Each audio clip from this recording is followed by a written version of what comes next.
Welcome to English mania. Today's topic is tense. আজকে তোমাদের টেন্সের ব্যাপারে কিছু ডিসক্রাইব করব। টেন্স কিভাবে হচ্ছে, টেন্স কি, টেন্স মানে হচ্ছে কাল, বাংলায় আমরা যাকে বলি কাল, অর্থাৎ সময় এবং কাজের সংমিশ্রণে যেটা তৈরি হচ্ছে সেটাই হচ্ছে কাল বা টেন্স। তো একবার দেখে নিই। Tense means work or verb, verb means verb আমরা জানি, plus time, word plus time, word and time মিলিয়ে হচ্ছে tense। tense এর তিনটে ভাগ রয়েছে, past tense, present tense, future tense। সেই প্রত্যেকটা টেন্সের ভাগের আবার চারটে করে আলাদা আলাদা ভাগ রয়েছে। তো টোটাল 12টা টাইপস আজকে আমরা দেখে নেব।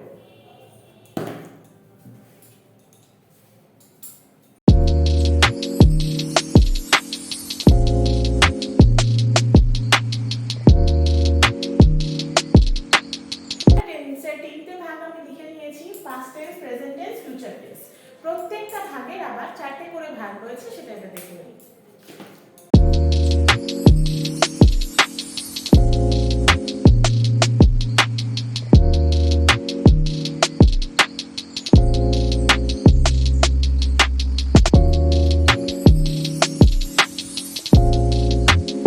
চারটে ভাগ লিখে নিয়েছি। Simple past or past indefinite, past perfect, past continuous, past perfect continuous. এবার দেখব প্রেজেন্ট টেন্সের চারটে ভাগের নাম।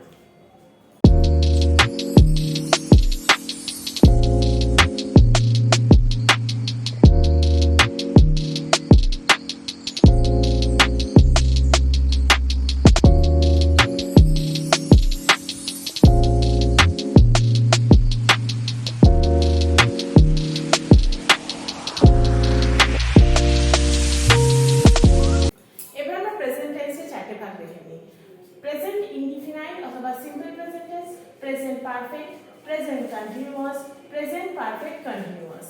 এই হলো প্রেজেন্টের চারটে ভাগ। এবার ফিউচারের চারটে ভাগ দেখে নেব।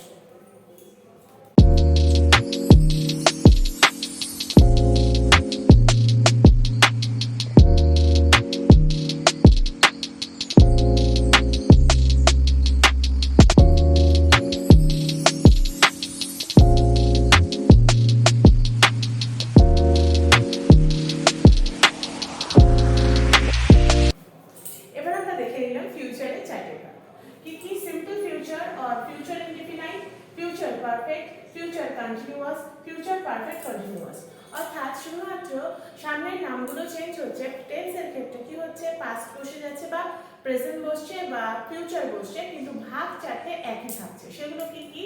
ফার্স্টে আসছে simple present, like simple present, simple past, simple future, অথবা প্রেজেন্ট ইনডিফিনাইট বা past indefinite বা future indefinite। সো indefinite বা simple কথাগুলো একই থাকছে। নেক্সট আসছে continuous, তারপর পারফেক্ট, তারপর পারফেক্ট কন্টিনিউয়াস। শুধুমাত্র আমাদের অক্সিলারি ভার্বগুলোকে চেঞ্জ করতে হবে। অতীতে কাজ হয়েছে, এখন নর্মাল হতো বা হয়েছে, ইউজুয়ালি এরকম বোঝানোর ক্ষেত্রে আমরা সিম্পল পাস্ট ইউজ করি। সেরকম ভাবে প্রেজেন্টের ক্ষেত্রে ইউজুয়ালি কাজটা হয় বা হয়ে থাকে প্রত্যহ, সেটা বোঝানোর ক্ষেত্রে সিম্পল প্রেজেন্ট ইউজ করি। সেম ওয়ে ফিউচারে কোনো কাজ হতে থাকবে, হয় নর্মালি হবে, এরকম বোঝানোর ক্ষেত্রে সিম্পল ফিউচার ইউজ হবে।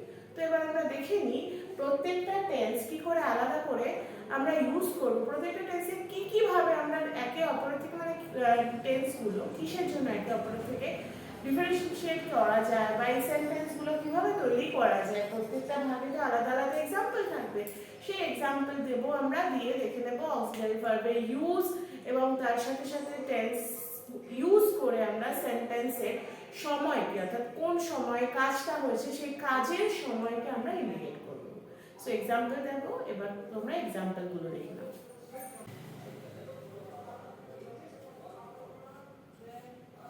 ফার্স্টে লিখে নিয়েছি পাস্ট টেন্স। পাস্ট টেন্সের চারটে ভাগের এক্সাম্পল আজকে আমি দেবো। নেক্সট ক্লাসে প্রেজেন্ট আর তারপরের ক্লাসে ফিউচার হবে। সো আগে আমি দেখে নিই পাস্ট টেন্সের চারটে ভাগ এবং কি করে কোন কোন ধরনের অক্সিলারি ভার্ব সেগুলোর ক্ষেত্রে ইউজ হয়। ফার্স্টে পাস্ট টেন্সে আসছে simple past or past indefinite. Simple past or past indefinite tense, এই ক্ষেত্রে আমাদের ইউজ করতে হয়, রুলটা হচ্ছে subject plus verb plus object. এই ক্ষেত্রে ভার্ব দু ধরনের হতে পারে, এক একটা সেন্টেন্সে এক এক ধরনের ভার্ব ইউজ হয়। আমরা লাস্ট ক্লাসে লাস্ট শর্ট ভিডিওতে দেখেছিলাম ভার্বের দুটো টাইপ হয়, নন অ্যাকশন ভার্ব আর অ্যাকশন ভার্ব। এই ক্ষেত্রেও তাই।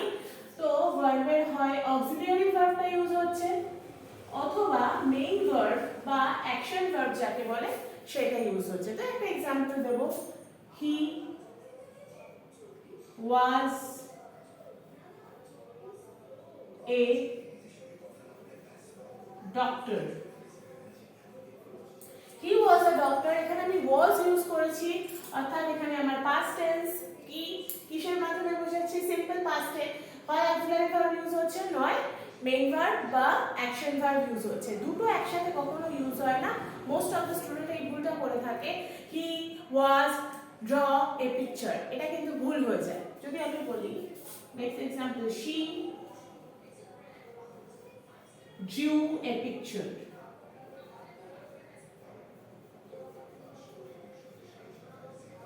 আচ্ছা, দুটোর মধ্যে ডিফারেন্স কি আছে? দুটোই কিন্তু পাস্ট ইনডিফিনাইট বা সিম্পল পাস্ট টেন্স। সে একজন ডাক্তার ছিল, অতীতে ছিল, ইউজুয়ালি সে ডাক্তারি করতো, এখন হয়তো কোনো কারণে করে না। So he was a doctor, এই ক্ষেত্রে আমি ওয়াজ ইউজ করছি। সো এই ক্ষেত্রে ওয়াজটা হচ্ছে এখানে স্টেটিং সেন্টেন্স, এটা ওয়াজ বসে এটা স্টেটিং সেন্টেন্স হচ্ছে, এটা কোনো ডাইরেক্টলি কাজ করাকে বোঝাচ্ছে না, সে একজন ডাক্তার ছিল।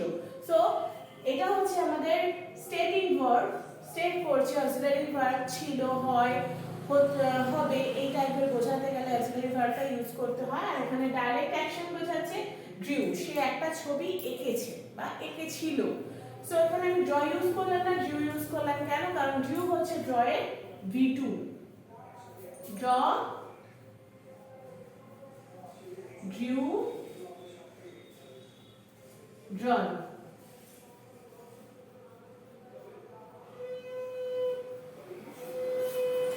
এগুলোকে আমরা বলি কনজুগেশন ভার্ব। টেন্সটাকে ভালো করে জানার জন্য আমাদের কনজুগেশন ভার্বের সম্পর্কে জানাটাও দরকার। তো এর একটা চার্ট আমি তোমাদেরকে দিয়ে দেবো, অবশ্যই তোমরা ওগুলো লার্ন করে নিও, দেখে নিও। সো একটা ভার্ব, একটা ওয়ার্ক আমরা যদি ওটাকে প্রেজেন্ট টেন্সের ক্ষেত্রে ইউজ করি, ড্র বলবো, আঁকি বা আঁকে, আর ড্রিউ পাস্ট টেন্সে হয়েছে, পাস্ট টেন্সের ক্ষেত্রে অর্থাৎ V1 V2 V3। V3টা কখন ইউজ হয় সেটা আমরা শিখবো। পারফেক্ট টেন্স বোঝানোর ক্ষেত্রে ড্রল অর্থাৎ V3টা ইউজ হয়, V1 V2 V3।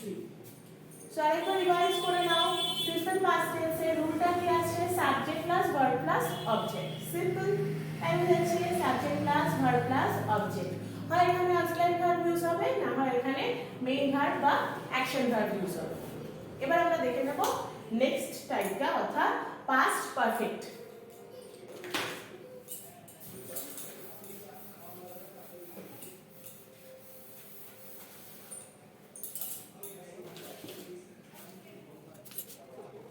Past perfect tense, এবার past perfect tense এর রুলটা কি দেখে নাও,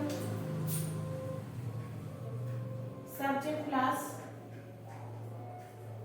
had plus V3 plus object। Okay, subject plus had plus V3 plus object. এই মাত্র বললাম যে পারফেক্ট টেন্সের ক্ষেত্রে আমাদের V3টা ইউজ করতে হয়। সুতরাং কনজুগেশন ভার্ব জানাটা কতটা ইম্পর্টেন্ট তোমরা বুঝতে পারছো। কনজুগেশন ভার্বের লিস্ট আমি রিপিটিং দ্যাট কনজুগেশন ভার্বের লিস্ট আমি তোমাদের নেক্সট ভিডিওতে দিয়ে দেবো। তো তার আগে একটা এক্সাম্পল আমি দেখে নিই, লাস্ট সেন্টেন্সটাকে নেই, তাহলে তোমাদের বুঝতে সুবিধা হবে। আমি লিখেছিলাম শি ড্রিউ এ পিকচার, সে একটা ছবি এঁকেছে। এবার এটাকে যদি আমি পারফেক্ট ফর্মে রাখি, পাস্ট টেন্স পারফেক্ট ফর্মে রাখি, তাহলে কিভাবে লিখব?